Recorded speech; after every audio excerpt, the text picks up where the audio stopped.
कहानी का पूरा आनंद लेने के लिए कहानी के पिछले भागों को सुनना ना भूलें। कहानी के पिछले भागों का लिंक आपको नीचे कमेंट बॉक्स और डिस्क्रिप्शन बॉक्स में मिलेगा। तो चलिए आगे की कहानी शुरू करते हैं। जय श्री कृष्णा, जय श्री राधे, ओम नमः शिवाय, जय माता दी। इशिता अपने घर के दरवाजे तक पहुंच चुकी थी, पर अभी भी उसके घर की डोरबेल बजी जा रही थी और साथ ही इशिता की घबराहट भी बढ़ रही थी। इशिता ने दरवाजा खोला तो वह घबरा गई। उसने देखा कि पानी और कीचड़ से भीगी हुई विनीता थी, जिसकी आंखों में आंसुओं का सैलाब भरा हुआ था और वो बहुत ही ज़्यादा डरी और परेशान उसके सामने खड़ी थी। विनीता को अपने सामने ऐसा देखकर इशिता बहुत घबरा गई और उसने तुरंत ही विनीता को अपने घर के अंदर बुलाया। घर के अंदर आते ही विनीता इशिता के गले लगकर जोर जोर से रोने लगी।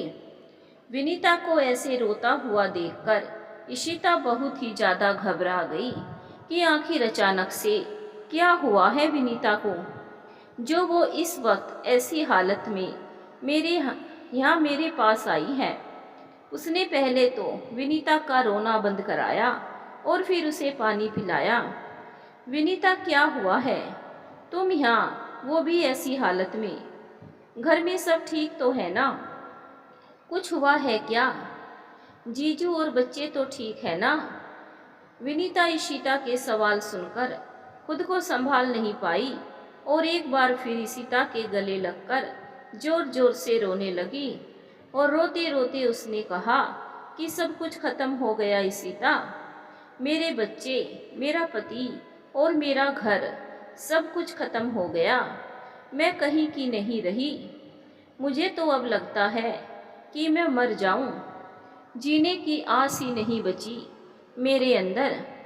इशिता अपनी सहेली के मुंह से ऐसी बात सुनकर बहुत ज़्यादा परेशान हो गई कि आखिर ऐसा क्या हो गया जिसकी वजह से विनीता मरने तक की बात कर रही है।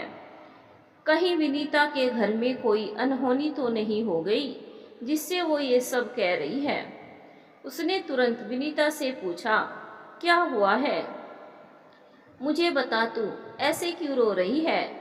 तब विनीता ने कहा कि वो मेरे घर में इन दिनों बहुत कुछ गलत चल रहा है, पर फिर भी मुझे इस बात का भरोसा था कि हम सबके बीच प्यार और विश्वास अब भी है और इस प्यार और विश्वास के सहारे मैं उस घर पर रह रही थी। आप अपने आप को अपनों से ही रोज जलील होने के बाद भी, पर कल कुछ ऐसा हुआ मेरी आंखों के सामने कि मैं उसे बर्दाश्त नहीं कर पाई और मैं यहाँ तेरे पास आ गई। विनीता की बात में जितनी घबराहट थी उतना ही दर्द था। विनीता, तुझे जो भी कहना है खुलकर कह। 2 दिन पहले मैं रोज के काम को खत्म करके अपने बेडरूम में सोने के लिए जा रही थी और मैं जैसे ही अपने कमरे के दरवाजे के पास पहुंची तो मैंने अनिकेत को किसी से फ़ोन पे बात करते सुना कि वो कह रहे थे कि वो कल की पार्टी में ज़रूर जाएंगे और साथ ही अपनी पत्नी और बच्चों को भी लेकर आएंगे। ये सुनकर मेरी खुशी का तो ठिकाना ही नहीं रहा जैसे। पर मैंने इस बारे में अनिकेत को कुछ नहीं बताया कि मुझे कल की पार्टी के बारे में पता है। मैंने उनके सामने ऐसे नाटक किया जैसे कि मुझे कुछ पता ही नहीं है। मैं तो बस एक बार अपने पति के मुंह से ये सुनना चाहती थी, इसीलिए मैंने अनिकेत के बोलने का इंतजार किया। अगली सुबह उठकर मैंने अपने बाल धो लिए और नहाने से पहले उपटन से चेहरा भी साफ कर लिया और जल्दी ही घर के सारे काम खत्म करने में जुट गई कि कहीं शाम की पार्टी में मेरी वजह से सबको लेट ना हो जाए। कल संडे था तो सभी घर पर थे, इसीलिए ना अनिकेत को ऑफिस जाने की जल्दी थी और ना ही बच्चों को स्कूल कॉलेज। बचे हुए वक्त में मैंने सोचा क्यों ना मैं अपनी साड़ी पर प्रेस कर लेती हूँ और तभी मैंने देखा कि मेरी साड़ी के फॉल में थोड़ा सा कपड़ा साइड से फट गया है। अब मेरे पास इतना वक्त नहीं था कि मैं उसे खुद सुई धागा से ठीक कर लूं, इसीलिए मैंने सोचा कि पड़ोस में कामनी को दे देती हूँ, तो वो मेरे रेडी होते होते फॉल को ठीक कर देगी। बस मैं भागकर साड़ी का फॉल ठीक करवाने के लिए गई और वहाँ पर जाकर पता चला कि कामिनी तो किसी काम से घर के बाहर गई हुई है। अब मेरी चिंता बढ़ गई कि अब मैं पार्टी में क्या पहनूंगी। फिर मैंने सोचा कि कामिनी नहीं है तो क्या हुआ, और वैसे भी 10 मिनट का ही तो काम है, अब वो नहीं है तो मैं खुद ही कर लेती हूँ। और यही सोचकर मैंने खुद ही अपनी साड़ी का फाल ठीक कर लिया और भागकर घर के लिए निकल गई। मैं जैसे ही घर पहुंची तो मेरी सास घर पर ताला लगा रही थी। ये देखकर मुझे बड़ा आश्चर्य हुआ कि माँ जी ऐसा क्यों कर रही है। तभी मैंने अपनी सास से पूछा कि आप घर पर ताला क्यों लगा रही हैं, मेरे पति और बच्चे कहाँ हैं। तब माँ जी ने कहा कि वो लोग तो पार्टी के लिए निकल गए, बस अभी ही गए हैं। ये सुनकर मेरी आंख एक बार फिर भर आई कि मेरे पति ने हर बार की तरह आज भी मुझे अपनी पार्टी में नहीं ले गए। तभी माँ जी ने कहा कि पर जाते वक्त अनिकेत तुझे पूछ रहा था, अब तू दिखी नहीं मुझे, तो मैंने सोचा कि तू गप्पे मारने किसी के घर चली गई होगी और अनिकेत को तू मिली नहीं, तो वो बच्चों को लेकर बाहर चला गया और अब शाम का वक्त हो रहा है, तो मैं भी घर पर ताला लगाकर मंदिर के लिए जा रही थी। पर अब तू आ गई है तो ये ताला चाबी पकड़ और मैं चली मंदिर की तरफ। अपनी सास को ये कहता सुन के कि अनिकेत ने जाने से पहले मेरे बारे में पूछा है, तो मेरी तो जैसे खुशी उल्टे पैर दौड़कर चली आई हो, और मैं जल्दी ही अंदर गई और रेडी होने लगी।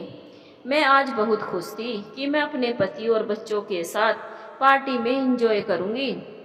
इसीलिए मैं आज बहुत ही मन लगाकर खुद को सजा रही थी। मेरे रेडी होते होते अचानक ही मुझे पुरानी बात याद आ गई कि जब पहली बार मेरे ससुर के जिद करने पर अनिकेत ने मुझे अपने साथ अपने विदेश के दोस्त की एक पार्टी में लेकर गए थे, तो मेरे साथ क्या क्या हुआ था। जैसे ही अनिकेत और मैं पार्टी में पहुंचे तो वहाँ पर सभी विदेशी लोग थे और वहाँ मौजूद सभी औरतों ने बहुत ही छोटे छोटे कपड़े पहने हुए थे। उन्हीं के बीच में मैं अकेली ऐसी औरत थी जिसने पूरा श्रृंगार और साड़ी पहनी हुई थी। मुझे देखकर सब आश्चर्यचकित हो रहे थे और वही अनिकेत भी शर्मिंदा हो रहे थे। पर यहाँ तक तो फिर भी सब कुछ ठीक था। पर जब अनिकेत के सारे दोस्त और उनकी पत्नी मुझसे मिलने के लिए आए तो सबने मेरे से हाय हेलो और इंग्लिश भाषा में बहुत से सवाल किए। मुझे उनके सवाल तो समझ में आ रहे थे, पर मैं उनके जवाब इंग्लिश में नहीं दे पा रही थी। और जब भी कोई मुझसे हाय हेलो करता तो मैं सबसे हाथ जोड़कर नमस्ते बोलती और अपनी टूटी फूटी इंग्लिश में उन्हें जवाब देने की कोशिश कर रही थी, जिससे अनिकेत के सारे विदेशी दोस्त को ये समझने में देर नहीं लगी कि मुझे इंग्लिश बोलना नहीं आता, जिससे वो सभी आपस में अनिकेत का मजाक उड़ाने लगे और उन्हें ताना मारने लगे। ये सब देखकर अनिकेत को मेरे ऊपर बहुत गुस्सा आया और वो गुस्से से मेरा हाथ पकड़कर मुझे घर वापस ले आए और उन्होंने गुस्से में साफ साफ मुझसे कह दिया कि वो आज के बाद अपने साथ मेरी जैसी कम पढ़ी लिखी पत्नी के साथ कहीं भी नहीं जाएंगे। और तब से लेकर आज तक मैं कभी भी अनिकेत के साथ उनकी किसी भी पार्टी में साथ नहीं गई। पर जब मैंने अनिकेत को कल फ़ोन पर ये बोलते सुना कि वो अपनी पत्नी और बच्चों के साथ पार्टी में आएंगे, तब मुझे लगा कि शायद अब अनिकेत को भी मेरी अहमियत का पता चल चुका है और इसीलिए अब वो मुझे अपनी पत्नी का दर्जा सबके सामने देना चाहती है। पर मेरे मन ने बार बार मुझसे कहा कि अगर अनिकेत मुझे अपने साथ ले जाना चाहते थे तो फिर उन्होंने मेरे बाहर से लौट आने का इंतज़ार क्यों नहीं किया। पर मैंने अपने मन को समझा लिया कि हो सकता है उन्होंने सोचा हो कि विनीता तो हमेशा घर पर ही रहती है, इसीलिए निकलने से पहले उसे बता दूंगा और जब उन्हें मैं नहीं दिखी होगी तो उन्होंने मेरे बारे में माँ जी से पूछा होगा और फिर जब माँ जी को भी मेरे बारे में पता नहीं था। इसीलिए अनिकेत को लगा होगा कि पार्टी में वो कहीं लेट ना हो जाए, इसीलिए वो बच्चों के साथ निकल गए होंगे। ये सोचकर कि अब पता नहीं विनीता कब तक घर लौट कर आए और फिर कब रेडी होगी और फिर कब हम लोग घर से बाहर जाएंगे। उनके लिए ये पार्टी सिर्फ एक पार्टी होगी, इसीलिए मेरे लिए उन्हें रुकना ज़्यादा ज़रूरी नहीं लगा। पर मेरे लिए ये सिर्फ एक पार्टी नहीं, बल्कि मेरे लिए मेरे पति और बच्चों के साथ खुशी का एक लम्हा था, जिसे न जाने कब से जीने के लिए तरस रही थी। इसीलिए मैं जल्दी ही तैयार हो गई, ये सोचकर कि अगर मैं अनिकेत के साथ पार्टी में नहीं जा सकी तो क्या हुआ, मैं अनिकेत के बाद उस पार्टी में पहुंच जाऊंगी और जब वो मुझे ऐसे अचानक से अपने सामने देखेंगे तो कितनी हैरानी होगी उन्हें कि मैं उनके मन की बात को जान गई बिना उनके बोले ही। ये सब सोचकर मैं बहुत ही ज़्यादा खुश हो रही थी। पर कहते हैं ना कि इंसान को इतना ज़्यादा भी खुश नहीं होना चाहिए, वरना कभी कभी अपनी खुशियों को खुद की ही नज़र लग जाती है, और यही मेरे साथ भी होने वाला था। अब मैं तैयार हो चुकी थी, पर अब मुझे ये नहीं पता था कि ये पार्टी कहाँ हो रही है, तो वहाँ तक मैं जाऊँगी कैसे। मैंने तुरंत अनिकेत जी की डायरी निकाली और उनके दोस्त का नंबर निकाला और फिर फ़ोन करके पार्टी के बारे में पूछा। पर पहले तो अनिकेत के दोस्तों को अनिकेत की इस पार्टी के बारे में कोई जानकारी नहीं थी, इसीलिए उन्होंने मुझे मना कर दिया और अब मेरा भी चेहरा उदास हो गया। पर मेरे दिल ने कहा कि एक आखिरी बार और मुझे कोशिश करनी चाहिए, और फिर मैंने भगवान का नाम लेकर एक और दोस्त के नंबर पर फ़ोन किया तो मुझे पार्टी का एड्रेस मिल गया। यहाँ तक कि अनिकेत के दोस्त ने कहा कि भाभी जी, आपको कोई दिक्कत ना हो तो मैं भी उसी पार्टी के लिए निकल रहा हूँ। अगर आप कहे तो मैं आपको साथ लेते हुए चलता हूँ उस पार्टी में। ये सुनकर तो मेरी सारी चिंता ही दूर हो गई और मैंने तुरंत कहा कि अगर आप मेरी इतनी मदद कर देंगे तो आपकी बड़ी मेहरबानी होगी। अनिकेत के दोस्त को भी लगा कि ये एक फैमिली पार्टी है, और फिर जब अनिकेत ने अपनी पत्नी को इस पार्टी के बारे में बताया होगा या फिर बुलाया होगा, तभी तो वो जा रही है और उन्हें पता है इस पार्टी के बारे में। फिर थोड़ी ही देर में अनिकेत का दोस्त अपनी गाड़ी लेकर मेरे घर पहुंच गया और फिर हम दोनों वहां से पार्टी के लिए निकल गए। रास्ते में ही अनिकेत जी के दोस्त ने मुझसे पार्टी में अनिकेत के साथ न जाकर अकेले जाने का कारण पूछा, तो मैंने भी उसे वही कहा जो मैंने खुद में ही सोच लिया था कि अनिकेत जी जब घर से निकले तो मैं घर पर नहीं थी और जब तक लौट कर आई तो वो निकल चुके थे। हम दोनों ही आपस में बात करने लगे और थोड़ी ही देर में हम दोनों पार्टी की जगह पर पहुंच भी गए। अब मैं ना के बराबर ही कार में बैठी थी तो मुझसे कार का दरवाज़ा खोलते ही नहीं बन रहा था, और फिर मैंने हड़बड़ी में थोड़ा ज़ोर से दरवाज़ा खोला तो मैं गिरते गिरते बची, लेकिन मेरी साड़ी का पल्लू थोड़ा बिगड़ गया। इसीलिए मैंने अनिकेत जी के दोस्त से कहा कि वो पार्टी में अंदर जाए और मैं बाथरूम जाकर आती हूँ। मैंने तुरंत अनिकेत जी के दोस्त के जाने के बाद गाड़ी के पीछे ही अपनी साड़ी का पल्लू ठीक कर लिया और अपना हुलिया थोड़ा ठीक करके पार्टी में चली गई। पार्टी में अंदर जाते ही मेरी आंखें खुली की खुली रह गई। इतनी बड़ी पार्टी और डेकोरेशन को देखकर लग रहा था कि ये लाखों रुपयों की पार्टी है, और ऊपर से इतने वीआईपी लोग, जिन्हें देखकर मुझे तो खुद एक बार लग रहा था कि मैं लोगों के सामने एक नौकरानी से कम नहीं लग रही हूँ। पर मैंने मन में कहा, छोड़ो इन सब बातों को, वैसे भी लोगों की सुंदरता सूरत से नहीं बल्कि सीरत से होती है। मैं बड़े ही आश्चर्य से चारों तरफ घूम घूम कर पार्टी के नज़ारों को देख रही थी कि तभी मुझे पाखी दिखी, जो दूसरों बच्चों के साथ पार्टी में बड़ा एंजॉय कर रही थी। पाखी ने मुझे नहीं देखा पर मैंने उसे जी भर कर देखा। उसके बाद पार्टी के थोड़ा और अंदर गई, जहां पर मेरी नज़र समर पर गई, जो अपनी ही उम्र के लड़कों के साथ था। समर ने भी मुझे नहीं देखा और देखते ही देखते अचानक से मेरी नज़र एक जगह ठहर गई और मेरी जिन आंखों में खुशी की चमक थी वहीं पर दुख के आंसुओं ने अपनी जगह बना ली थी। पहले तो मुझे लगा कि मेरी आंखों को धोखा हो रहा है, पर जब मैं धीरे धीरे उस जगह के पास गई तो भरी आंखों में उमड़ा आंसुओं का सैलाब बाहर आ गया और मैं चुपचाप उस नज़ारे को देखती रही। इशिता ने कहा कि ऐसा क्या देख लिया था तुमने विनीता, जो दिन भर की खुशी एक पल में ही आंसुओं में तब्दील हो गई। मैंने देखा कि अनिकेत की बाहों में एक औरत है जो उन्हीं की उम्र की है और वो सबसे उसे अपनी पत्नी कहकर मिला रहे थे और वो औरत भी अनिकेत को बार बार पार्टी में किस कर रही थी। छी, मुझे तो देखकर शर्म आ रही थी, पर अनिकेत तो अपने बच्चों के साथ इस पार्टी में गए थे, तो उन्हें ये सब अपने बच्चों के सामने करते हुए शर्म नहीं आ रही थी। और समर क्या ये सब नहीं देख रहा था? क्योंकि समर का और अनिकेत का कुछ दिन पहले झगड़ा ही इसी वजह से हुआ था कि अनिकेत समर के जन्मदिन पर उसके दोस्त की मां के साथ गंदे तरीके से डांस कर रहे थे। तो फिर आज समर ये सब देखकर चुप क्यों है? और पाखी वो कैसे अपने पापा को किसी और औरत के साथ ऐसे देख सकती है? आखिर ये सब चल क्या रहा था उस पार्टी में?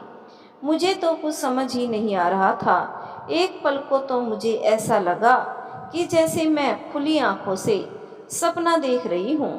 विनीता, क्या तुमने पक्का यही सुना था कि अनिकेत उस औरत को अपनी पत्नी बुला रहे थे? इशिता, मैं मानती हूँ कि मुझे इंग्लिश बोलना नहीं आता है, पर इंग्लिश में समझ अच्छे से लेती हूँ। और अनिकेत जी बार बार कह रहे थे, she is my beautiful wife. फिर क्या हुआ विनीता? मैंने सोचा कि अगर मैं एकदम से अनिकेत जी के सामने चली जाऊंगी तो ये जो कुछ भी मेरे पीठ पीछे हो रहा है उसके बारे में मुझे कभी कुछ पता नहीं चलेगा। इसीलिए मुझे अभी चुप रहकर सारे सच का पता लगाना होगा। इसीलिए मैं पार्टी छोड़कर तो नहीं गई, पर अनिकेत जी से थोड़ी ही दूर छिपकर उन पर नज़र रख रही थी। थोड़ी ही देर में अनिकेत जी के एक दोस्त ने उससे फैमिली फ़ोटो खिंचवाने के लिए कहा, तो अनिकेत ने समर और पाखी दोनों की ही आवाज़ देकर बुलाया। समर और पाखी दोनों ही बहुत ही शांत तरीके से वहाँ पर आए और उस औरत को और अनिकेत जी के साथ फैमिली फ़ोटो खिंचवाने के लिए खड़े हो गए। और तभी पाखी ने कहा कि मैं पापा और मम्मी के बीच खड़ी होकर फ़ोटो खिंचवाऊंगी। और फिर सबने हंसते हुए अपनी फैमिली फ़ोटो खिंचवाई। जिस फैमिली को मैंने अपने खून, प्यार और मेहनत से बनाया, उसी फैमिली की फ़ोटो मेरे बिना पूरी हो गई। फ़ोटो खिंचवाने के बाद वो औरत दूसरे लोगों के साथ बात करने चली गई और पाखी फिर से बच्चों के साथ खेलने लगी, पर अनिकेत जी और समर अभी भी वहीं पर खड़े हुए थे। तभी अनिकेत जी ने समर के कंधे पर हाथ रखा और कहा कि कैसी लगी तुम्हें आज की ये पार्टी? सोच से भी बहुत ज़्यादा बड़ी और शानदार।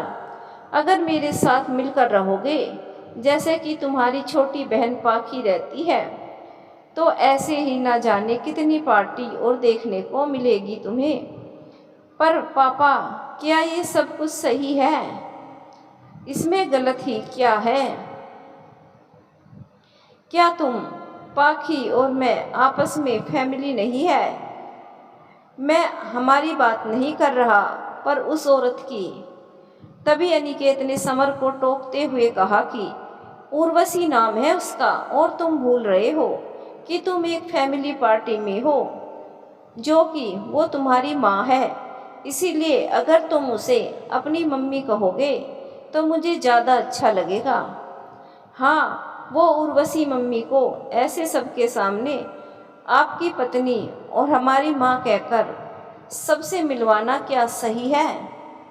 मेरा मतलब कि अगर इस बारे में हमारी असली वाली मम्मी को पता चल गया तो समर की बात सुनकर अनिकेत और जोर से हंसा और उसने कहा कि तुमने भी किस गवार के बारे में बोल दिया? अरे बेटा, जो कम पढ़ा लिखा होता है ना, उसे मूर्ख ही कहते हैं, और वही है तेरी असली मम्मी। अरे मैं उर्वशी को आज न जाने कितने सालों से अपनी पत्नी बताकर अपनी सभी नेशनल और इंटरनेशनल पार्टी अटेंड करता आया हूँ। आज तक क्या तेरी असली मम्मी को पता चला? जो आज चल जाएगा, और अगर पता भी चल गया तो जैसा कि तूने कहा था कि वो सच जान भी जाएगी तो मेरा क्या कर लेगी, ठीक वैसे ही ये सच जानकर भी वो कुछ नहीं कर पाएगी। अरे मेरे टुकड़ों पर पलती है, वो क्या कर सकती है मेरा? और देख बेटा, मैं जो आज कुछ भी कर रहा हूँ उसमें कहीं ना कहीं तेरी असली मम्मी की ही गलती है। भला अगर तेरी असली माँ कम पढ़ी लिखी ना होकर पढ़ी लिखी और स्मार्ट होती तो मैं उसको लेकर अपनी देश विदेश की पार्टी करता ना, कि ये भाड़े पर ली हुई तेरी उर्वशी मम्मी को। अरे मैं भी एक मर्द हूँ, वो भी विदेश में पला बड़ा। अरे मेरा भी अपने दोस्तों के बीच एक स्टेटस है। 4 लोग को मेरी इंग्लिश सुनकर पसीने निकल जाते हैं, और अब अगर ऐसे में मैं तेरी माँ को यहाँ लाकर सबके बीच खड़ा कर दूँ तो मेरी क्या इज्जत और क्या स्टेटस रह जाएगा। लोग कितना मजाक उड़ाएंगे मेरा कि मैं एक पढ़ा लिखा आदमी और मेरी पत्नी कम पढ़ी लिखी गवार। इसीलिए कभी कभी एक पुरुष को अपने अहम को बनाए रखने के लिए कुछ गलत कदम उठाने पड़ते हैं, और तू अभी ये बात नहीं समझेगा। जब मेरी उम्र में आएगा तब तुझे पता चलेगा। अभी चल और चलकर पार्टी एंजॉय कर। फिर अनिकेत और समर वहाँ से अपने अपने उम्र के लोगों के पास जाकर बातचीत करने लगे, और मैं चुपचाप ये सब कुछ तमाशा देखती रही। जैसे कि अनिकेत ने कहा कि मैं उनके टुकड़ों पर पलती हूँ, मेरा खुद का कोई स्वाभिमान नहीं है। क्यों? क्योंकि मुझे इंग्लिश नहीं आती है। मैं छोटे और स्टाइलिश कपड़े नहीं पहनती हूँ जिन्हें पहनकर एक औरत का अंग प्रदर्शन होता है और गैर मर्दों का दिल मचलता है।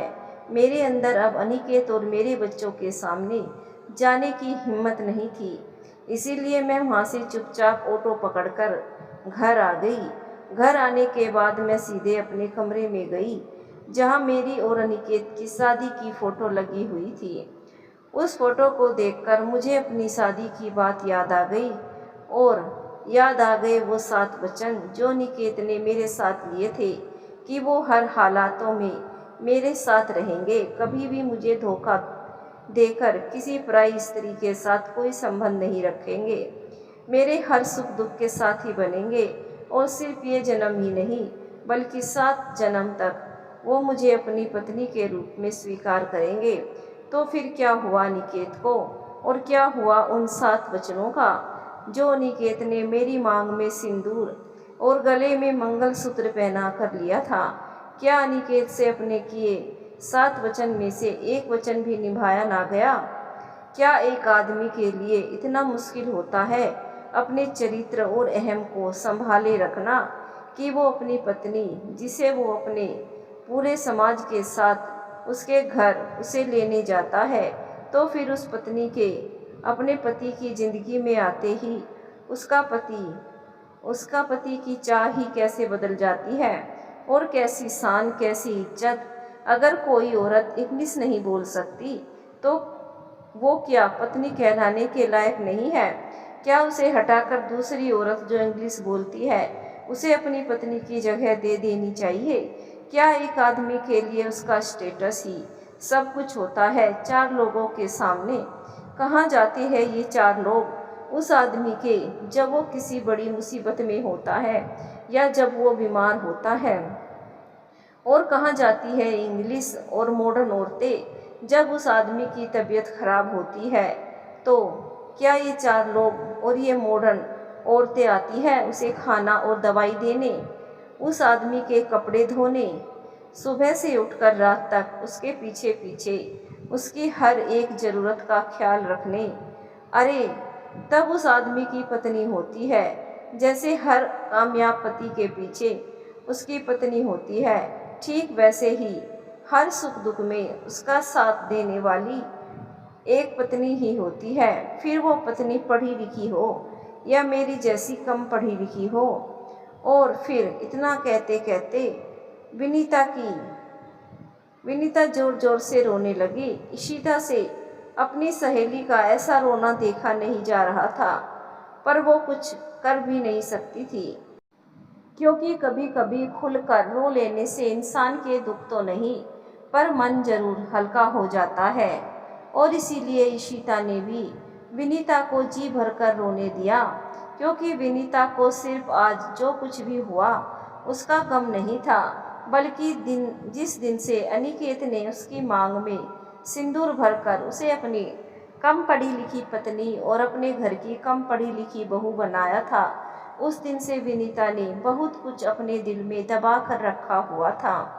थोड़ी देर रो लेने के बाद जब विनीता का मन हल्का हो गया और उसकी आंखों से गिरने वाले सारे आंसू सूख गए, तब इशिता उसके पास आई और उसे चाय का कप देते हुए बोली, तो फिर आगे का क्या सोचा है विनीता? अब क्या करेगी? विनीता, क्या अब तू उस घर में वापस जाएगी या फिर अनिकेत को तलाक देकर हमेशा हमेशा के लिए अपने पति और बच्चों से अलग हो जाएगी? क्योंकि इस गुनाह में जितना गुनहगार तेरा पति है, उतने तेरे दोनों बच्चे और सास भी है, तो सजा फिर एक को नहीं बल्कि चारों को ही बराबर मिलनी चाहिए। विनीता चुपचाप इशिता की बातों को सुन रही थी, पर कुछ बोल नहीं रही थी। तभी इशिता ने एकदम से कहा कि कहीं विनीता ऐसा तो नहीं कि तूने अपना दुख मुझसे बांट लिया है, तो हर बार की तरह फिर से अपने आंसू पोंछकर अपने घर, अपने पति, अपने बच्चों और सास के पास बेइज्जत होने के लिए लौट जाएगी। तभी एकदम से उठकर विनीता ने बड़े ही कठोर और भारी आवाज में कहा कि नहीं, कभी नहीं। अब वक्त आ गया है कि एक कम पढ़ी लिखी पत्नी अपने पति को, एक कम पढ़ी लिखी माँ अपने बच्चों को और एक कम पढ़ी लिखी बहू अपनी सास को देश की संस्कृति और भाषा का सही ज्ञान दे, जिससे मेरी संतान से आने वाली पीढ़ी वो गलती ना करे जो मेरी सास की पीढ़ी और फिर मेरी पीढ़ी ने किया। कौन सी गलती? अपनी मातृभाषा को छोड़कर पराई भाषा को अपनाने की गलती। इशिता ने जब विनीता का ये साहस और जोश देखा तो उसे यकीन हो गया कि अब एक औरत अपने ऊपर और अत्याचार और जुल्म नहीं होने देगी। वो सिर्फ अपनी कमजोरी को ही नहीं खत्म करेगी, बल्कि लोगों में पनप रही छोटी सोच को भी खत्म करेगी। लेकिन अभी भी इशिता के मन में सवाल था कि आखिर विनीता इतना सब कुछ कैसे करेगी। इसीलिए इशिता ने विनीता से पूछा कि तुमने निर्णय तो ले लिया है, लेकिन तुम इसको अंजाम कैसे देगी? इंग्लिश सीखकर।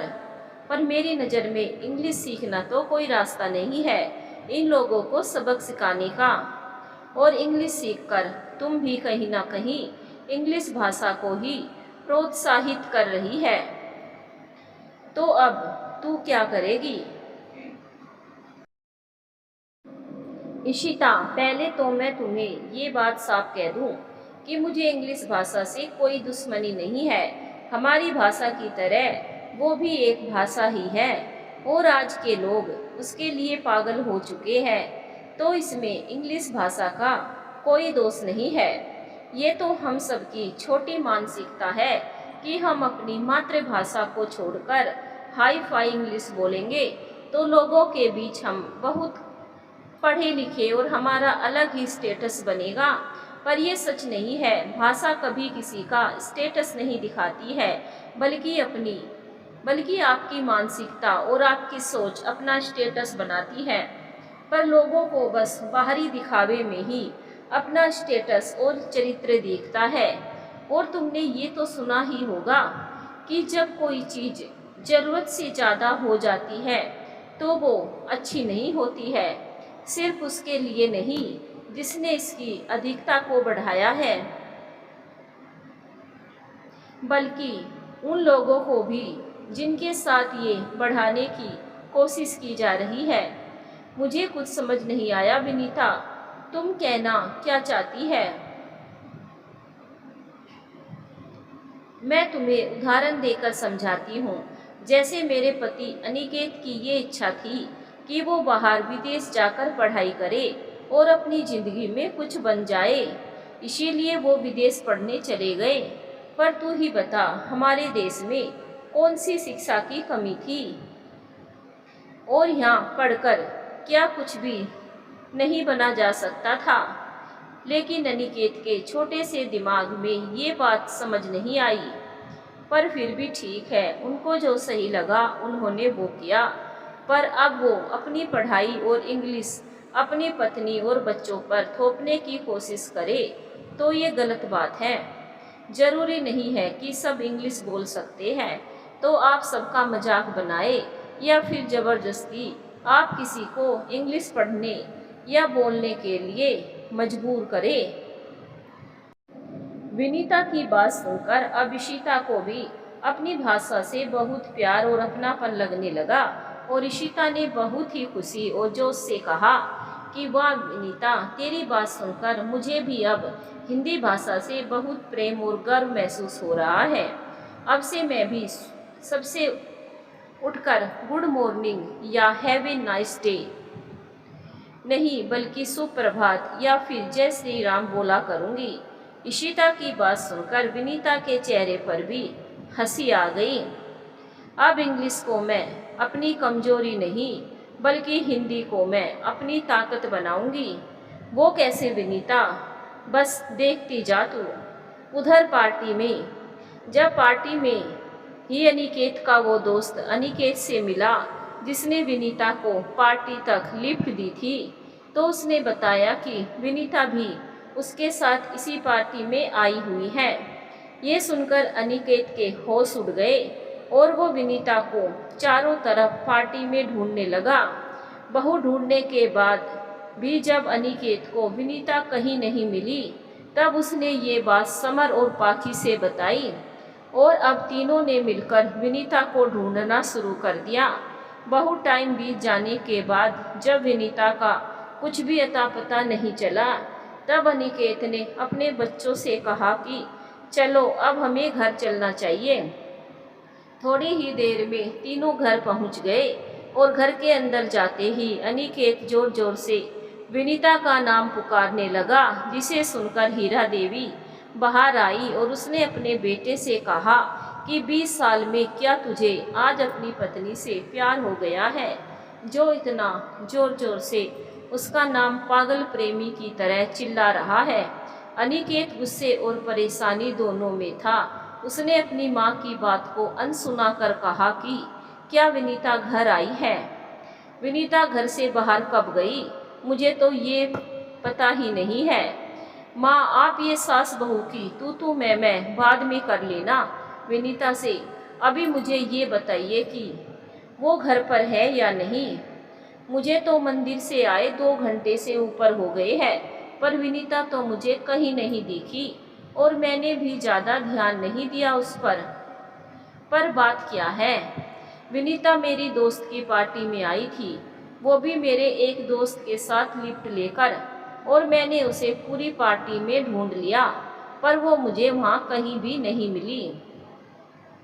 समर बहुत देर से अपने पिता को अपनी माँ के लिए ऐसे परेशान देख रहा था और उससे अब और रुका नहीं जा रहा था। इसीलिए उसने अपने पिता से कहा कि पापा, आपने तो मुझसे पार्टी में कहा था कि अगर मेरी असली मम्मी को आपका ये झूठ पता भी चल जाए तो वो आपका कुछ नहीं कर सकती।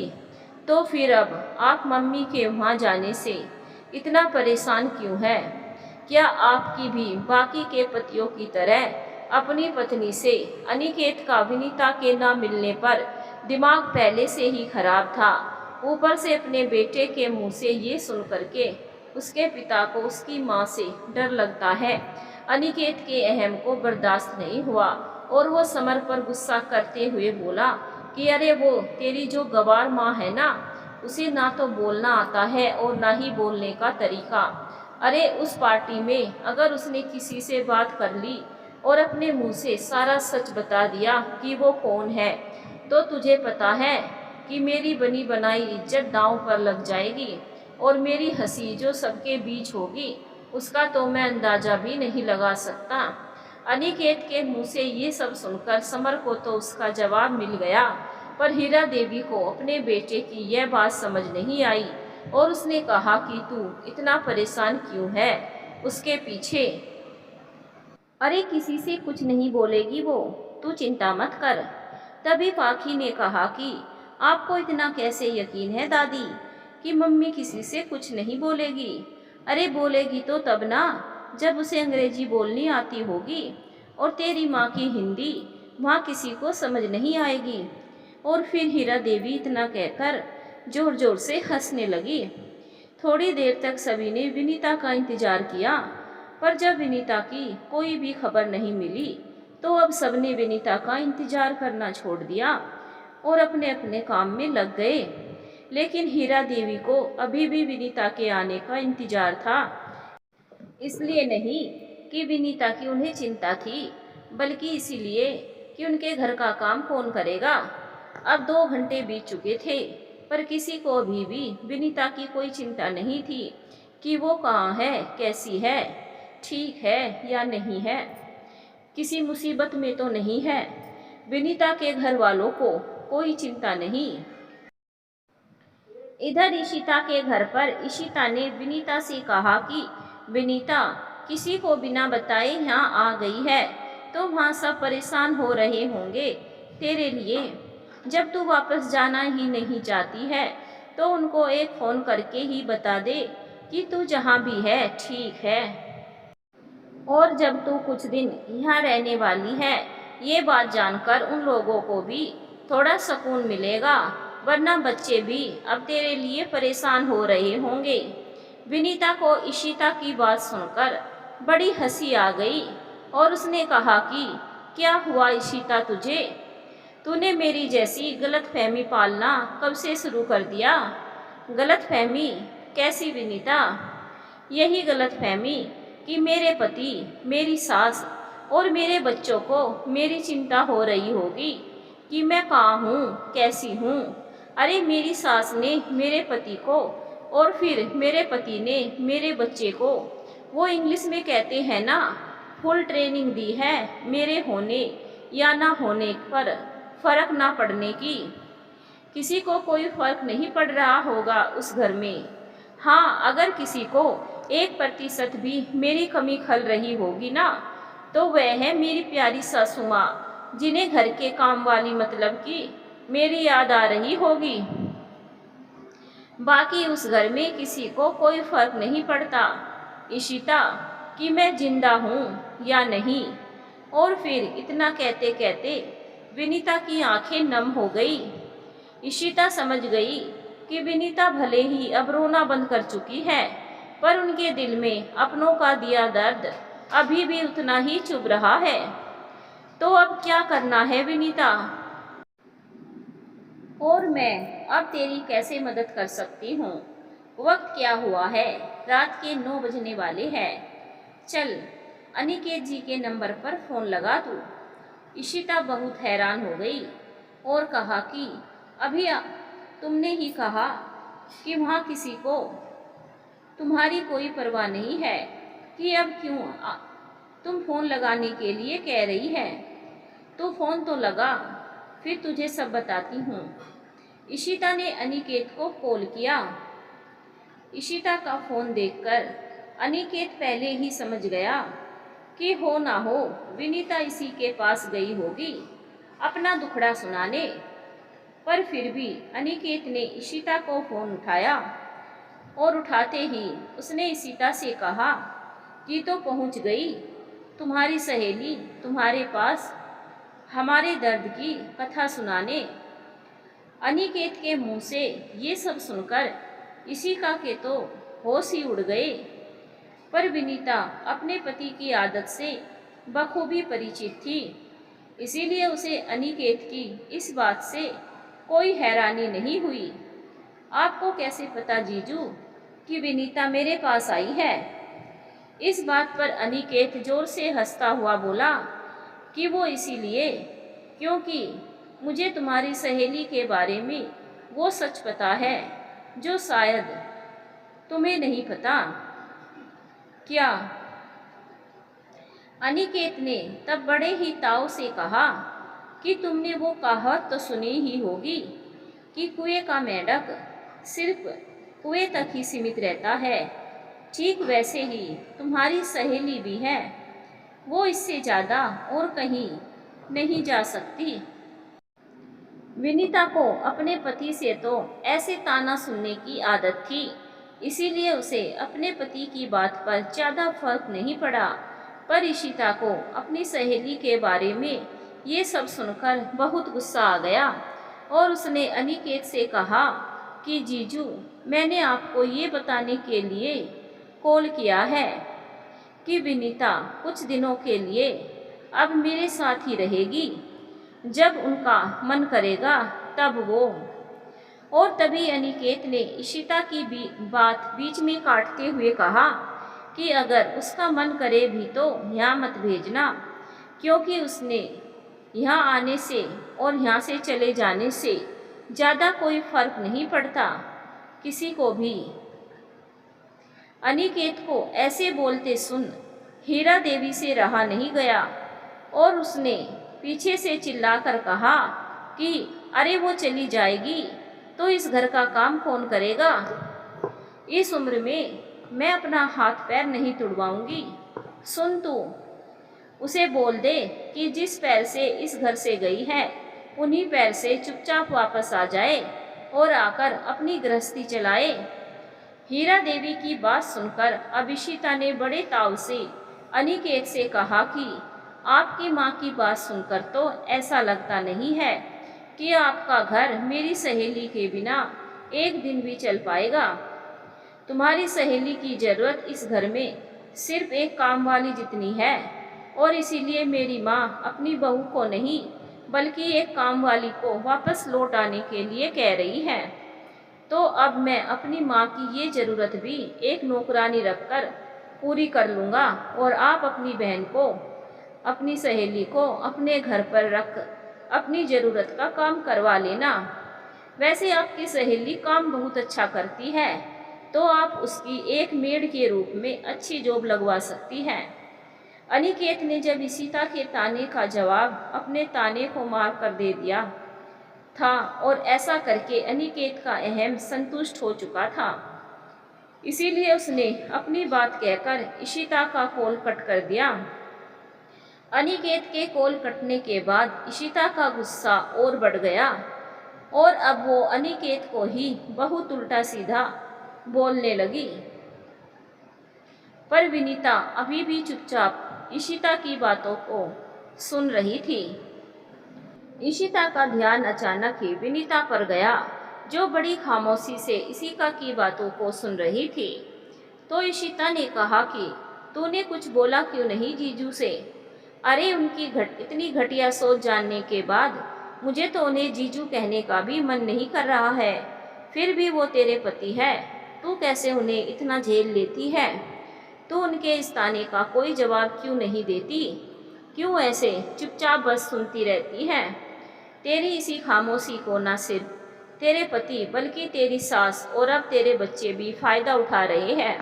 और अगर अभी भी तूने कुछ नहीं कहा इन लोगों को तो बुरा मत मानना विनीता, पर समर की होने वाली पत्नी और तेरी बहू भी तेरी इज्जत नहीं करेगी और वो भी तुझे दो कौड़ी से ज़्यादा कुछ नहीं समझेगी। इसीलिए तुझे अपने लिए अब बोलना ही होगा। तो क्या बोलूँ मैं अब अपने पति से कि उन्होंने मुझे कुएं का मेंढक क्यों बोला, या फिर मुझे अपने घर की काम वाली क्यों बोला? अरे उन्होंने कुछ गलत नहीं कहा इशिता, मैंने अपनी इज्जत को दी अपने घर में, अपने पति के सामने, अपनी सास की नज़रों में और यहाँ तक कि अपने बच्चों की नज़रों तक में ऐसी बना ली है कि अब उन्हें मेरे बारे में बोलने से पहले सोचना ही पड़ता है। और इन सब की जिम्मेदार सिर्फ मैं हूँ, क्योंकि मैं हमेशा ही डरती रह गई, कभी अपने पति से तो कभी अपनी सास से। और उनकी हर बात को अब बस मानती चली गई, जिससे मेरा हौसला दिनों दिन कमज़ोर और उनकी हरकतें बढ़ती चली गई। और आज भी यही कारण है कि मेरे पति ने मेरी तुलना एक काम वाली के साथ कर दी। तो अब बोल, जिस आवाज़ को मुझे अपने लिए 20 साल पहले ही उठा लेना चाहिए था, वो मैंने तब नहीं उठाई, तो आज अचानक से उठाकर मैं क्या ही कर लूँगी। अरे उनके दिमाग में मेरी जो छवि बन चुकी है, वो मेरे एक दिन के जवाब से नहीं मिटने वाली। उसके लिए मुझे 20 साल तक तो नहीं, पर कुछ दिनों तक के लिए तो इंतज़ार करना ही पड़ेगा। इसीलिए अब तू भी अनिकेत की बातों का गुस्सा थूक दे और चल, मैं तेरे लिए गर्मा गर्म खाना बनाती हूँ, तो वो तू चलकर खा ले और आराम से सो जा, क्योंकि आने वाली सुबह तेरे लिए बहुत सारी भाग दौड़ लेकर आने वाली है। क्योंकि मैं जो करने जा रही हूँ उसमें मुझे सबसे ज़्यादा तेरे साथ की ज़रूरत है। इशिता ने विनीता का हाथ थामते हुए कहा कि विनीता, तू चिंता मत कर। एक माँ और अपनी मातृभाषा के सम्मान के लिए मुझसे जो हो सकेगा मैं वो तो करूँगी ही, और जो भी नहीं भी हो सकेगा वो भी मैं हर हाल में संभव बनाकर ही सांस लूँगी। उधर अनिकेत के घर में सब पार्टी से बिना खाना खाए ही घर वापस आ गए थे। इसीलिए अब सबको भूख लग रही थी और सबकी नज़र हीरा देवी पर थी, और हीरा देवी की नज़र भगवान पर कि अब वो ही कोई चमत्कार कर दे और विनीता को फिर से घर वापस भेज दे, तो वो आकर ये सब काम करे, वरना ये सब लोग मिलकर उसकी ही कमर तोड़ेंगे। क्योंकि वो अपने बेटे अनिकेत और उसके दोनों बच्चों को अच्छे से जानती थी कि इन लोगों को अपने आप को अच्छा साबित करने के लिए कोई ना कोई एक ऐसा घर में चाहिए जिसके सामने ये खुद को अच्छा बना सके। अभी तक तो विनीता थी तो सब विनीता पर चढ़े रहते थे, और जब वो यहाँ पर नहीं है तो अब सबकी नज़रों का कांटा मैं बनूंगी। बहुत देर तक जब हीरा देवी ने भी खाने के लिए कुछ नहीं बनाया, तब माँ जल्दी से कुछ खाने के लिए बना कर लाओ, मुझे बहुत भूख लग रही है और बच्चे भी भूखे हैं। हीरा देवी अब सोच भी पड़ गई कि अगर उसने अपने बेटे से खाना बनाने के लिए साफ साफ मना कर दिया तो कहीं उसका बेटा उसकी भी क्लास न लगा दे। इसीलिए हीरा देवी ने अपना दिमाग लगाते हुए अपने बेटे से कहा कि अगर मुझे पता होता कि तेरी पत्नी इतनी स्वार्थी है कि वो तुझे और अपने बच्चों को भूखा छोड़कर अपनी सहेली के पास जाकर बैठ जाएगी, तो मैं कब का खाना बना लेती। पर बेटा, तू तो जानता है कि जिस दिन से विनीता के इस घर में कदम रखा है, तब से मैंने किचन में एक दिन भी कदम नहीं रखा है। तो इसीलिए तू मुझे थोड़ा वक्त दे दे, बस कल तक का, तो मैं सब जाकर खाने की सामग्री ढूंढ लूँगी और कल से तेरे लिए और बच्चों के लिए नाश्ता लंच सब रेडी कर दूँगी। पर अगर आज बस के खाने का इंतज़ार तू कर देता तो। अनिकेत को भी अपनी माँ की बात सही लगी, तो उसने कहा कि ठीक है माँ, आप परेशान मत होइए, आप कल से किचन का काम देख लीजिएगा, मैं अभी ऑनलाइन खाना ऑर्डर कर देता हूँ, तो हम सब यही घर पर ही खाना खा लेंगे। वैसे भी अब आपकी भी दवाई का वक्त हो चुका है, और अब आप खाना बनाने जाएगी तो पता नहीं कब तक खाना बनेगा और कब तक हम लोग खाएंगे। इतना कहकर अनिकेत खाने का ऑर्डर करने लगा, और हीरा देवी मन ही मन बहुत खुश हो गई कि उसकी तरकीब काम कर गई और उसे कम से कम आज तो खाना बनाने से छुट्टी मिल गई। अब कल का कल देखा जाएगा। लेकिन अभी भी हीरा देवी की समस्या का पूरी तरह से निवारण नहीं हुआ था, बल्कि अब उनके लिए पहले से भी ज़्यादा बड़ी समस्या खड़ी होने वाली थी। अनिकेत ने अपने बच्चों से पूछा कि वो क्या खाना पसंद करेंगे, तो दोनों बच्चों ने नॉर्मल खाना खाने से साफ इनकार कर दिया, और समर ने कहा कि वो फास्ट फूड खाना पसंद करेगा, और फिर पाखी ने कहा कि वो तो पिज्ज़ा ही खाएगी, और अनिकेत ने भी अपने लिए नूडल्स और सूप ऑर्डर कर लिया। और अब बारी आई जब हीरा देवी की, तो अनिकेत ने उनसे पूछने की जगह कह दिया कि आप भी तो यही सब खाना पसंद करती हैं, तो मैं आपके लिए भी सेम यही ऑर्डर कर देता हूँ।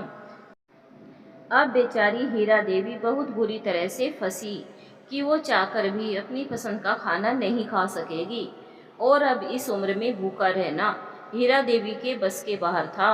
और अब करे भी तो क्या करे वो। बेटे से कुछ कहा तो उनका सालों पुराना राज सबके सामने खुल जाएगा, और फिर उन्हें भी सब विनीता की तरह ताना मारकर उनका मजाक उड़ाएंगे, जो कि हीरा देवी को किसी भी कीमत पर गवारा नहीं था।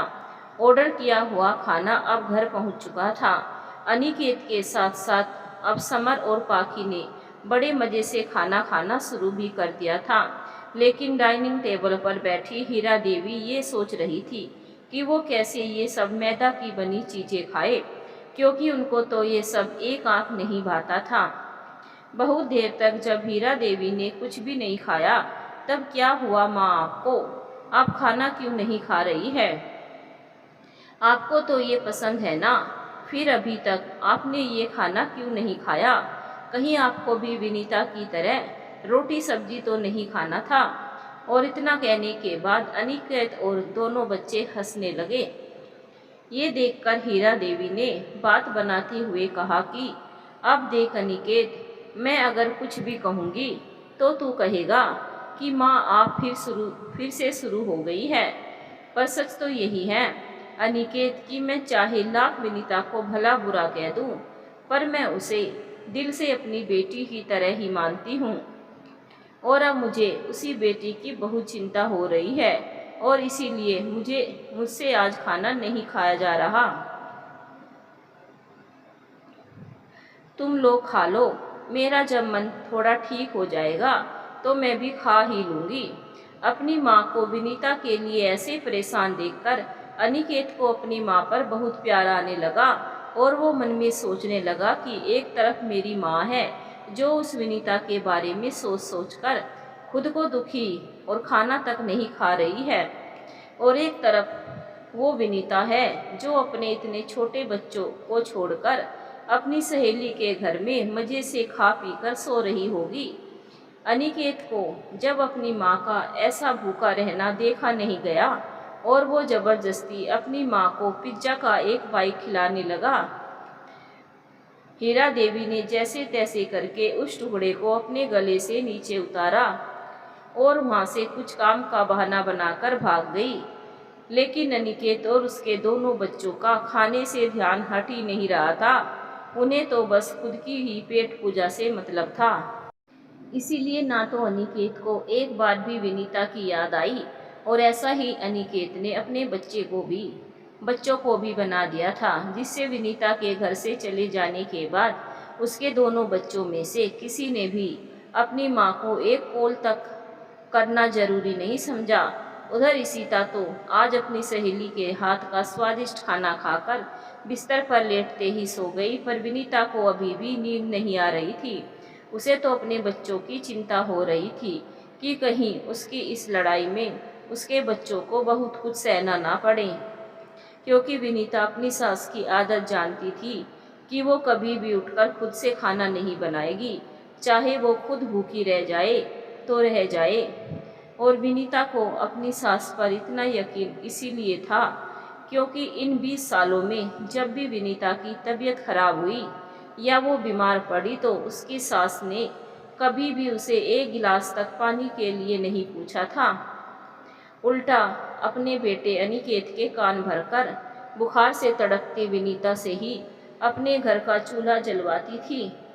इसीलिए विनीता अपनी सास को तो बहुत अच्छे से अब जान चुकी थी। पर विनीता को कहीं ना कहीं इस बात का यकीन था अनिकेत पर कि वो पति भले ही अच्छे ना हो, पर एक बेटा और एक पिता दोनों ही बहुत अच्छे हैं, और पाखी तो उनकी लाडली है, इसीलिए वो दोनों बच्चों को भूखा तो नहीं सोने देंगे। रात बहुत हो चुकी थी और अब अनिकेत के साथ साथ दोनों बच्चे भी पेट भरकर खा पी कर सोने के लिए अपने कमरे में जा चुके थे। लेकिन अब हीरा देवी का भूख के मारे बहुत बुरा हाल हो रहा था। उन्होंने थोड़ा सा पानी पीकर सोने की बहुत कोशिश की, पर पेट में तो चूहे कूद रहे थे और अब भूख उनसे बर्दाश्त भी नहीं हो रही थी। इसीलिए वो धीरे धीरे किचन में गई और इधर उधर के डिब्बे खोलकर अपने लिए कुछ खाने को ढूंढने लगी। अब 20 साल से जिस औरत ने किचन का मुंह ना देखा हो, उसे क्या पता कि घर की छोटी मोटी भी खाने की चीजें विनीता ने कहाँ रखी हुई है। यहाँ तक कि कभी विनीता अपने मायके कुछ दिन रहने के लिए चली गई जाए तो हीरा देवी 2 दिन बाद ही तबीयत खराब होने का बहाना बनाकर उसे मायके से वापस बुला लेती थी। हीरा देवी बहुत देर तक एक भूखे की तरह कभी इस डिब्बे को तो कभी उस डिब्बे को खोलकर खाने के लिए ढूंढती रही,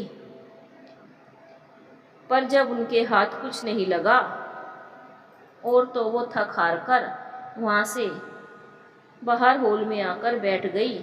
वो सिर पर हाथ रखकर बैठी हुई थी कि एक भूख है जो उनसे बर्दाश्त नहीं हो रही है और एक हाथ है जो खुद के पेट के लिए भी कुछ बनाने को तैयार ही नहीं है। ये मेरे हाथ का आलस कहीं मुझे ही ना आज मार डाले। अब क्या करूं भगवान, क्या खाऊं? तभी हीरा देवी की नज़र भगवान पर चढ़े प्रसाद पर पड़ी, जिसे आज ही विनीता ने अपने हाथों से शुद्ध घी में बनाया था, मूंग दाल का हलवा। ये देखकर तो जैसे हीरा देवी के पैर में पंख लग गए और वो उड़कर सीधा भगवान के मंदिर के पास आकर रुकी और भगवान के सामने माफ़ी मांगते हुए बोली कि भगवान, पहले तो माफ़ करना कि मैं आपके हिस्से का भोजन कर रही हूँ, और दूसरा मैं आपको धन्यवाद भी कहना चाहती हूँ कि अगर आपने मुझे ये हलवा ना दिखाया होता तो शायद सुबह तक मेरे नाम के पत्तल फाड़ देते ये लोग, मुझे मरा मान के। हीरा देवी से अब रुका नहीं गया और वो बड़े मज़े और स्वाद के साथ हलवा खाने लगी। पर इसी बीच उन्होंने एक बार भी विनीता को उसके लिए धन्यवाद तो दूर याद तक नहीं किया कि आज उसके बनाए खाने ने ही हीरा देवी के पेट और आत्मा को शांति दिलाई थी।